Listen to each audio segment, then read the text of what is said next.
인류 기원을 품은 지름의 변천사 삼배철현. 신이 준 이름표 떼내고 스스로 이름을 붙이다. 숙명적 인간관 담긴 다담 명칭에 대한 본질적인 의문제기. 자주적 세계관으로 무장한 안스로포스, 호모 사피엔스로 대체. 1. 들어가는 글. 인간은 공부하는 동물이다. 자신을 둘러싼 자연과 자기 자신을 연구하면서 다른 동물들과는 달리 높은 차원의 지적 능력을 소유하게 되었다. 대상을 깊이 관찰하다 보면 어느 순간에 자신을 망각하고 그 대상과 일치하는 순간에 도달해 그 대상처럼 사고하게 된다. 이 경지가 바로 공부다. 인류는 자신을 둘러싼 대상을 연구하고 공론화하여 다른 사람들과 자신의 의견을 비교하고 질문하고 대화하는 독특한 문화적 진화를 거듭해왔다. 이것이 바로 학문이다. 학문은 다른 사람들의 탁월한 식견에 대한 수용이며 자기 변화의 과정이다. 학문에는 구별이 없다. 인문학, 과학 그리고 예술은 우주와 자연, 특히 그 안의 순간을 살고 있는 동식물과 자신의 찰나성을 유일하게 인식하고 있는 인간을 탐구하는 과정이다. 서로 유기적으로 학문적인 발견을 공유해 자신이 속한 분야에 적극적으로 적용함으로 새로운 단계로 진입한다. 창의적이며 도발적인 예술의 시도는 인문학과 과학의 경계를 느슨하게 만든다. 이를 통해 자신들이 마련한 이해의 지평을 조금씩 넓히거나 혹은 과거의 진리라고 생각했던 것을 과감하게 유기함으로써 생소한 학문의 단계로 진입한다. 대부분의 과학자와 인문학자는 우주와 인간에 대한 탐구의 성과들을 공유하고 서로 자극하는 공생관계를 유지해왔다. 그러나 이런 이상적인 공생관계가 깨지기 시작한 것은 18세기 말부터다. 이 시기에 등장한 눈부신 과학적 성과를 수용하지 못한 일부 종교인이 스스로를 근본주의라는 이데올로기에 가둔 것이다. 근본주의란 세상의 긍정적인 변화나 다름을 인정하지 않고 자신의 경험에서 만든 무식이라는 환상 안에서 스스로 이성적인 생각을 하기를 포기하는 삶의 태도다. 여러 가지 근본주의 형태 중 가장 골치 아픈 집단이 바로 종교적 근본주의 집단들이다. 이들은 자신이 수용한 나름의 진리를 아무도 이해할 수 없고 논쟁할 수 없는 저 너머의 세계에 두고 그 무식을 막무가내로 주장한다. 그들이 생각하는 진리는 사실 신이나 피안의 세계라는 어설픈 용어를 빌려 자신의 편견을 확장한 자기기만인 경우가 허다하다. 2. 기원전 4004년 10월 23일 오전 9시. 인간은 도대체 언제부터 이 지구에 살기 시작했을까? 인간은 오래전부터 이 모습의 인간이었나? 아니면 찰스 다윈의 주장대로 유인원에서 진화했는가?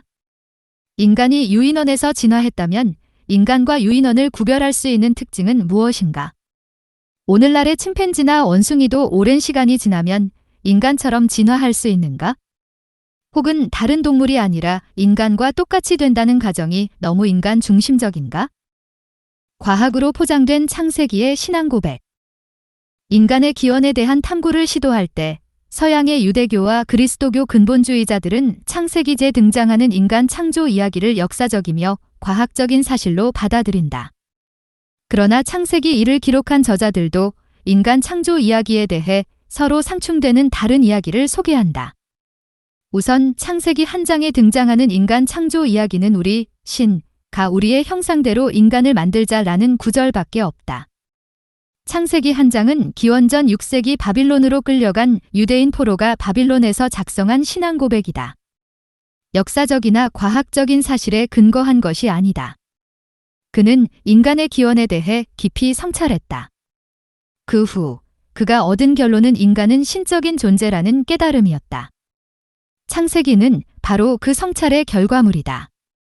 창세기 2장에 등장하는 신은 마치 도예가나 조각가 같다. 그는 붉은 흙으로 인간을 만든다. 그래서 인간을 붉은 흙으로 만든 존재 즉 나담이라고 불렀다. 기원전 10세기 이스라엘은 최고 전성기를 구가하고 있었다. 예루살렘에 거주하던 한 여성 작가는 인간 창조 이야기를 이렇게 기록한 것이다. 근대 근본주의자들의 우주와 인간 창조에 대한 편견을 강화한 학자는 제임스 어셔, 1581에서 1656라는 17세기 북아일랜드 아르마그의 성공회 대주교였다. 그는 성서에 등장하는 아담의 족보를 바탕으로 모든 날짜를 역으로 계산해 우주 창조와 인간 창조의 시점을 기원전 4004년 10월 23일이라고 주장했다. 그의 계산에 동조한 영국 케임브리지 대학의 부총장 존 라이트풋 1602에서 1675은 유언으로 다음과 같이 선포했다. 우주 창조의 정확한 시간은 기원전 4004년 10월 23일 오전 9시 정각. 3. 존재의 사슬 이론. 지금 보면 어처구니가 없는 일화지만 당대엔 권위 있는 최고 지식인들의 과학적이며 신학적인 첨단 지식이었다. 어셔와 라이트풋은 중세와 르네상스 시대의 우주관인 존재의 사슬, 더 체인 오브 비잉이라는 세계관을 그대로 받아들였다. 존재의 사슬이란 존재하는 모든 피조물은 각각 계급이 정해진 사슬에 연결되어 있으며 상위 사슬에 연결된 존재들은 그보다 낮은 하위 사슬에 연결된 존재들을 이성과 능력으로 지배한다는 이론이다. 예를 들어 식물들은 광물들보다 우위를 차지하기 때문에 광물의 자양분을 착취한다. 식물 위에는 동물이 존재해 식물과 광물을 먹고 산다. 예컨대 마른 돌과 자갈을 밟고 다니며 식물을 먹고 산다. 반면 인간은 다른 동물들과는 구별된 신적인 능력을 지니고 있다. 인간은 만물의 영장이다. 인간은 자연계를 다스리고 잡초를 뽑고 정원을 가꾸며 돌이나 철을 채굴하여 도구로 만들고 심지어는 그것을 재료로 예술 작품을 창작한다. 그러나 인간은 시간과 공간의 제약을 받으며 자신의 욕망의 노예로 살 수밖에 없다. 인간과 달리 천사나 신과 같은 영적인 존재들은 인간을 포함한 모든 동식물과 물질 세계를 관장하며 조절한다. 존재의 사슬은 서양의 오랜 전통인 인간은 만물의 척도라는 고대 그리스의 소피스트 프로타고라스 BC 481년경 미상의 사상으로부터 발전해왔다. 고대 로마 작가 오비디우스의 변신이나 베르길리우스의 전원시 재등장하는 만물의 지성적 질서다 변신근 존재의 사슬이라는 개념을 처음 체계적으로 표현하였고 전원시는 생물과 무생물 간의 정교하면서도 경험적이고 동시에 예술적인 연결을 강조한다. 근대 과학혁명이 일어나기 전 학자들은 이러한 전통적인 구분을 기초로 동식물을 분류하기 시작했다. 이 시도는 나중에 등장하는 찰스 다윈의 종의 분류에 지대한 영향을 끼친다. 4. 알렉산더 포우프의 이신론. 둘째 원칙은 인간의 우수성과 초월성이다. 계몽주의 시대 영국 시인 알렉산더 포프, 델리그젠더 포프, 1688에서 1744의 저작 진간에 관한 에세이 1733에서 34는 신이 인간을 자신의 은총으로 특별히 창조했다고 말한다. 인간이 만물의 척도를 넘어서 거의 신적인 경지에 도달했다고 믿는 긍정적인 철학을 담은 글이다. 당시 영국을 방문했던 프랑스 철학자 볼테르는 포우프와 2년 동안 교류하면서 큰 영감을 받았다. 볼테르는 프랑스로 돌아가 비평에 관한 에세이에서 포프를 로마 시인인 호레스보다 위대한 사상가라고 칭송했다. 만물의 영장이면서 사물의 먹이인 역설의 존재. 포프는 신을 인격적으로 해석하지 않는다. 그에게 신은 인간이 잘하면 상을 주고 못하면 벌을 주지 않는다. 신은 삼라만상을 창조했지만 창조 후의 인간 세계에 직접적으로 개입하지 않는다. 그는 우주와 자연의 질서 안에 자신의 비밀 코드를 숨겨놓았고 인간은 이 비밀을 찾아 신적으로 살 수 있다. 이런 종교를 이신론, 기신론 혹은 자연종교라고 부른다. 그는 겉으로 보기엔 혼돈에 빠진 우주에서 신이라는 질서를 찾고 파편적인 지식을 지닌 인간이 그 질서를 일견하여 신앙에 이를 수 있다고 주장한다. 그는 진간에 관한 에세이 2권 첫 단락에서 자신의 종교적이며 인간적인 철학을 다음과 같이 표현한다. 당신 자신을 헤아리십시오. 신을 자세히 살피겠다고 하면서 추정하지 마십시오. 인류에게 적당한 연구 대상은 인간입니다. 인간은 어정쩡한 중간 상태인 지협에 있습니다. 우울하게 지혜롭고 건방지게 위대한 존재입니다. 회의적으로 보기에는 너무 아는 것이 많고 금욕주의적 자부심으로 보기엔 너무 약합니다. 인간은 그 중간에 매달려 있습니다. 행동하기와 삼가기를 주저하며 자신을 신으로 혹은 짐승으로 여기기를 주저하고 자신의 정신과 육체 중 무엇을 선호할지 주저합니다. 태어났지만 죽으며 이성적으로 생각하지만 실수합니다. 그는 무지에 거하면서도 그의 이성은 건재합니다. 그가 너무 많이 생각하거나 너무 적게 생각하거나 상관없이 생각과 열정의 혼돈은 모두 혼동되어 있습니다. 그러나 그는 스스로 시달렸거나 시달리지 않았거나 그는 반 정도는 일어서려고 반 정도는 넘어지려고 창조되었습니다. 모든 사물의 위대한 주인이지만 모든 사물의 먹이입니다. 진리에 대한 유일한 재판관이지만 동시에 끝없이 실수합니다. 인간은 세상의 영광이며 농담이며 동시에 수수께끼입니다. 오, 놀라운 피조물이여. 과학이 인도하는 곳으로 올라가라. 오, 카를 폰 린네의 관찰, 과 호모 사피엔스. 스웨덴의 식물학자 칼 폰 린네, 카얼반 린, 1707에서 1778는 우리가 아는 동식물을 종과 속으로 분류한 과학자다. 그는 존재의 사슬 안에 숨겨진 신의 비밀을 찾았다고 확신했다. 신이 창조한 만물의 린네는 질서를 부여했다. 그는 모든 동식물을 구분하고 각각의 이름을 준 숨은 창조자다. 그는 아직 전통적인 신앙에 갇혀 있어 자신이 발견한 과학적 성과를 더 이상 진전시키지 않았다. 자신이 인식한 모든 동식물이 전능하신 창조주의 작품이라고 여기고 그 종류와 수는 항상 동일하다고 주장했다. 노년에 서로 다른 식물의 꽃가루를 교차해받는 타화수분을 통해 새로운 식물이 등장하는 것을 발견하고 시리에 빠졌지만 이러한 변형이나 잡종들도 자연이 정한 원래의 모습으로 돌아갈 것이라고 확신했다. 그러나 그의 이런 발견으로 그때까지 과학자들의 시대정신의 고정틀이었던 존재의 사슬이 느슨해지기 시작했다. 린네는 타화수분된 새로운 식물들이 진화했다고 결론짓지 않았다. 린네는 포우프와 마찬가지로 인간은 신이 숭고한 삶을 위해 만든 특별하고 구별된 동물이라고 주장한다. 그는 인간은 신과 동물의 중간으로 신과 같은 이성적인 마음을 지녔다면서도 인간이 원숭이와 무엇이 다른지 깊은 고민에 빠졌다고 고백한다. 인간은 이제 과거의 존재의 사슬이라는 전통이 확고한 불변의 진리가 아니라는 사실을 감지하기 시작했다. 인간이 스스로 조물주가 되어 있는 그대로의 자연을 교란하고 새로운 식물을 만들 수 있다는 자신감을 획득하기 시작한 것이다. 린네는 비록 그리스도교 신앙에서 영향을 받았지만 당시 최고의 과학자였다. 그는 1735년에 출간한 자연책의 시스터머 나투리란 책에서 모든 생물에 대한 이성적인 분류를 처음 시도했다. 동식물을 생김새와 출산의 방식을 기준으로 묘사하면서 닮은 꼴의 정도에 따라 분류했다. 그는 이명법을 이용해 속명, 지너스, 과 종명, 스피시즈를 조합하는 방식으로 이름을 지었다. 속과 종이 개념을 처음으로 제안한 사람은 17세기 말 영국의 박물학자이자 목사인 존 레이라는 사람이었다.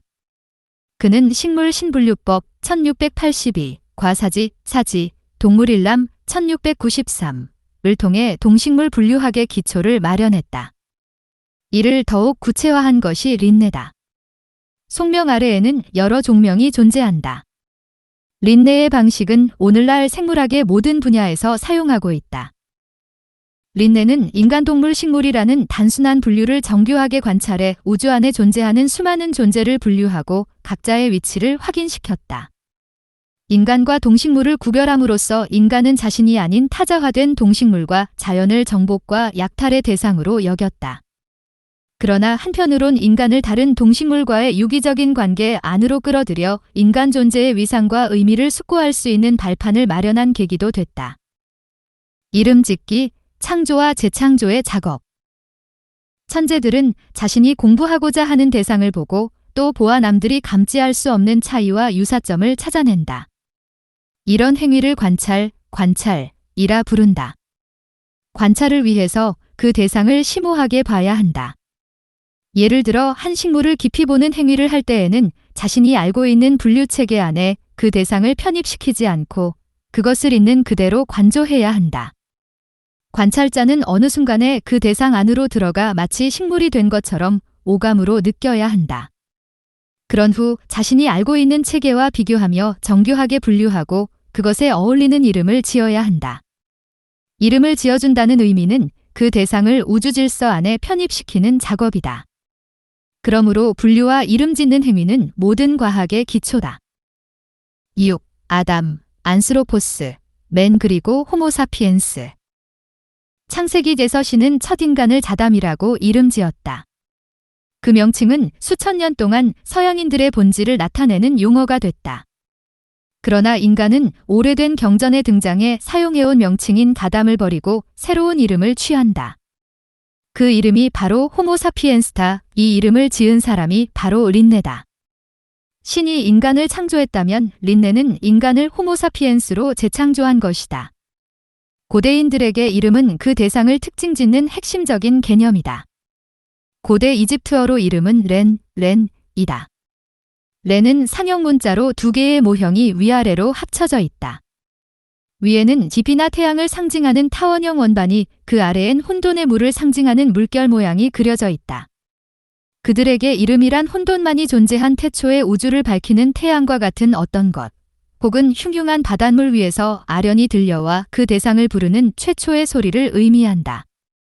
셈족인들은 이름을 심이라고 불렀다. 고대 아카드어로는 슌, 아랍어로는 심, 그리고 히브리어로는 쇰이다.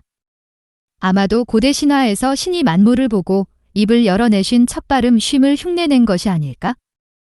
신의 마음, 아니 이 언어를 맨 처음 사용한 최초의 인간의 심리를 알 수는 없지만 이 단어는 유대교 경전인 토라, 그리스도교 경전인 성서, 그리고 이슬람 경전인 꾸란에서 특별한 의미를 지닌다.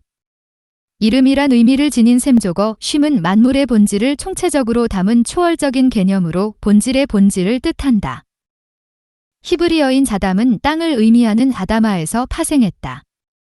창세기 2장에 등장하는 신인 야훼 엘로힘이 땅, 다다마에서 인간을 창조했기 때문에 그 인간을 땅과 같은 존재라는 의미를 지닌 아담으로 명명했다. 여기서 아담이란 최초의 인간이자 인간을 총칭해 부르는 용어다. 인간은 흙으로 만들어졌으며 죽은 후 흙으로 돌아가는 존재다. 아담이란 용어는 한편으로 숙명적이며 자조적인 명칭이다. 인간은 원래 세상에 깔린 흙이었다가 사람의 몸을 빌려 명을 얻어 세상에 태어나고 얼마 후 흙으로 돌아가는 존재다. 그뿐만 아니라 자신이 흙으로 돌아갈 수밖에 없다는 엄연한 사실을 알고도 돌이킬 수 없는 비극적인 동물인 것이다. 고대 그리스인들은 인간을 안스로포스, 댄스러포즈라고 불렀다. 그리스어 안스로포스는 쥐쪽으로라는 의미를 지닌 단어, 에너와 얼굴, 가면을 뜻하는 프로소포스, 프로소퍼스의 합성어다. 얼굴이란 자신이 하고 싶은 말을 표현하기 위한 가면인 셈이다. 영어에서 사람을 의미하는 퍼슨은 라틴어의 가면을 의미하는 페르소나, 퍼소너에서 파생했다. 즉, 안스로포스는 얼굴을 위로 하고 하늘을 쳐다보는 존재라는 의미다. 그들은 히브리인들처럼 인간의 숙명성을 받아들이지 않고 지상에서 파라다이스를 끝없이 지향할 뿐만 아니라 지상을 천국으로 만들려고 노력했음을 암시한다. 그리스 철학자 플라톤은 테마이오스라는 작품에서 인간의 죽음을 영혼과 육체의 분리라고 덤덤히 말한다. 인간의 육체는 썩어 없어지지만 영혼은 불멸하기에 영혼을 고양시키기 위해 노력해야 한다고 주장한다. 안스로포스는 인간이라는 종의 특징을 가장 잘 나타내는 이름이다. 다른 동물과 달리 인간의 눈은 정면을 향하게끔 달려 있다. 다른 유인원들이나 동물들의 눈은 얼굴의 양옆에 달려 있어 자기를 공격할지도 모르는 다른 동물들의 움직임을 항상 감지한다. 그러나 인간에겐 대상에 대한 관찰이 생존의 가장 중요한 기술이었기 때문에 눈이 오랜 시간에 걸쳐 조금씩 얼굴 정면으로 이동하게 된 것이다. 죽음의 숙명 거부한 그리스인의 인간관. 600만 년 전 아프리카 밀림지대의 나무에서 내려온 인류의 먼 조상 유인원들은 깊이 있는 관찰을 통해 먹을 수 있는 근체류 식물을 가려내고 자신이 사냥하고자 하는 동물의 움직임을 깊이 파악하여 그 동물처럼 생각함으로 사냥에 성공할 수 있었다. 이렇게 몰입해 관찰하는 동안 자신의 안전을 보장하기 위해 동료에게 의지할 수밖에 없어 사회적인 동물이 되었다. 인간은 흙으로 돌아가는 단순한 존재가 아닌 지상에서 순간을 살면서도 하늘을 쳐다보고 자신이 맡아야 할 배역을 찾아내고 인생이라는 무대에서 그 가면을 쓰고 연기하는 존재다. 이런 개념은 근대 유럽 언어에 영향을 주어 만이란 용어를 등장시켰다. 만이란 생각하는 존재라는 뜻이다. 린네는 한 걸음 더 나아가 인간을 호모 사피엔스라고 명명했다. 그는 인간을 동식물과 구별되는 특별한 존재가 아니라 호모라는 새로운 범주에 편입시켰다. 이 범주에는 다른 유인원들, 즉 원숭이와 침팬지가 속해 있다. 린네의 이 구분은 인간이 다른 동물이나 식물들이 속해 있는 자연의 일부라는 고백이다. 동시에 인간은 다른 동물보다 유인원들과 생물학적으로 유사하다는 암묵적인 증언이다. 7. 인간의 새로운 이름, 호모 사피엔스. 린네는 인간을 호모 사피엔스라고 명명하면서 다른 유인원들과 달리 인간의 특징을 사피엔스라고 정의했다. 사피엔스는 지혜를 의미하는 라틴어 사피엔치아, 세이피엔시어에서 파생했다. 이 단어의 의미는 원래 맛보다 경험하다, 지혜롭게 된다, 알다라는 의미다. 린네는 인간의 유일성과 독특성을 지혜로 정한 것일까? 지혜란 무엇인가? 사피엔스는 오랜 경험을 통해 어떤 대상이나 문제에 봉착했을 때 그것에 대처할 수 있는 훌륭한 직관력과 대처 능력이다. 고대 이집트 도시 멤피스의 프타터라는 창조신이 있었다. 이 신은 우주를 생각으로 창조한다.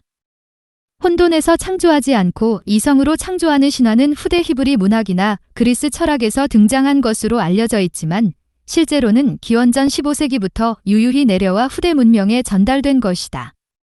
프타는 우주를 시아, 네사이에이로 창조한다. 시아는 원래 태양신인 레의 아들로 관찰하는 마음을 상징한다. 시아는 종종 신들의 마음을 기록할 거룩한 파피루스를 가지고 다닌다. 프타는 자신의 생각인 시아를 말로 표현함으로 우주를 창조한다. 사피엔스는 시아와 유사한 개념으로 우주를 창조할 때 사용한 최초의 직관력과 같은 것이다. 또한 사피엔스는 고대 히브리어의 호크마와 그리스어의 소피아와 같은 개념이다. 사피엔스는 삼라만상을 존재하게 하는 원칙이며 만물이 적재적소에 위치하게 하는 조절 능력이기도 하다.